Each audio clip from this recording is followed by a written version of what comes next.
કારણે પશુઓ કોઈનો જીવ લે તો નવાઈ નથી। બનાસકાંઠા જિલ્લા કલેક્ટર શ્રી રખડતા પશુઓને પાંજરાપોર ઢોરવાડામાં પૂરવાનો દરેક નગરપાલિકા સત્તાધીશોને જિલ્લા કલેક્ટરશ્રીએ આદેશ કર્યો હોવા છતાં ભાભર હાઈવેના આ દ્રશ્યો જોતા લાગે છે કે ભાભર નગરપાલિકાના સત્તાધીશો રખડતા પશુઓને કારણે કોઈ મોટી દુર્ઘટના કે જાનહાનિ સર્જાય ત્યારે ચાખશે। વાત કરવામાં આવે ભાભરની તો ભાભરમાં રખડતા પશુઓનો ત્રાસ દિન પ્રતિદિન વધી રહ્યો છે।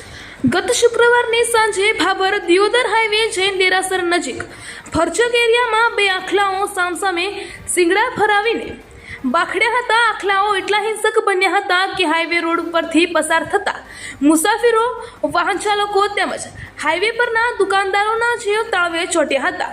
દુકાનદારો દ્વારા આખલાઓને છૂટા પાડવા માટે પાણીનો મારો ચલાવ્યો હતો ત્યારે આખલાઓ છૂટા પડતા હાશકારો લીધો હતો।